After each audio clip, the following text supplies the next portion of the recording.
Hi అండి, నేను మీ Kalyani. Welcome back to Kalyani's world. ఈరోజు ఈ వీడియోలో మనందరికీ ఎంతో ఇష్టమైన రోజు ఇంట్లో చేసుకునే ఓ మంచి బ్రేక్ఫాస్ట్ మీతో షేర్ చేసుకోబోతున్నాను. అదేంటంటే పూరీ విత్ పూరీ కర్రీ. ముందుగా కర్రీ ఎలా ప్రిపేర్ చేసుకోవాలో చూసేద్దాం. ఒక బౌల్ తీసుకొని అందులో 2 టేబుల్ స్పూన్స్ శనగపిండి వేసి కొంచెం వాటర్ యాడ్ చేసి ఉండలు లేకుండా కలుపుకొని పక్కన పెట్టుకోవాలి.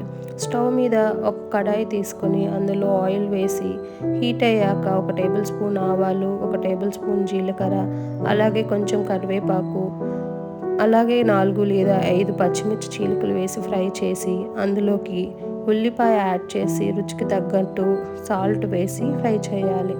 ఇవి గోల్డెన్ కలర్ వచ్చే వరకు ఫ్రై చేసి అందులోకి కొంచెం పసుపు, అలాగే కొంచెం కారం వేసి ఫ్రై చేయాలి. ఇవి బాగా ఫ్రై అయ్యాక ముందుగా ఉడికించి పెట్టుకున్న ఆలు స్మాష్ యాడ్ చేసి 2 నిమిషాల పాటు ఫ్రై చేయండి. ఇదంతా కలిసేలా కలుపుకొని ఇందులోకి ముందుగా పక్కన పెట్టుకున్న శనగపిండి, అలాగే ఎక్స్ట్రా వాటర్ యాడ్ చేస్తూ బాయిల్ చేసుకోవాలి. ఇలా ఎక్స్ట్రా వాటర్ యాడ్ చేసుకోవడం వల్ల శనగపిండి అనేది అడుగంటకుండా ఉండలు లేకుండా ఒకే కన్సిస్టెన్సీలో బాయిల్ అవుతుంది. ఇలా బాయిల్ అయిన దీంట్లోకి కొంచెం కొత్తిమీర యాడ్ చేసి 2 లేదా 3 నిమిషాల పాటు బాగా ఉడికించుకోవాలి. అంతే, ఎంతో టేస్టీగా ఉండే Puri curry, Bombay chutney ready. Puri curry అయిపోయాక అది పక్కన ఉంచుకొని ఒక బౌల్లోకి గోధుమ పిండి తీసుకొని రుచికి తగ్గంత ఉప్పు, అలాగే కొంచెం షుగర్, అలాగే కొంచెం ఆయిల్ యాడ్ చేసుకొని ప్రెస్ చేస్తూ బాగా కలుపుకోవాలి. అది 10 మినిట్స్ పాటు పక్కన ఉంచుకొని ఆ తర్వాత చిన్న చిన్న బాల్స్లో రౌండ్ చేసుకొని పక్కన పెట్టుకోవాలి.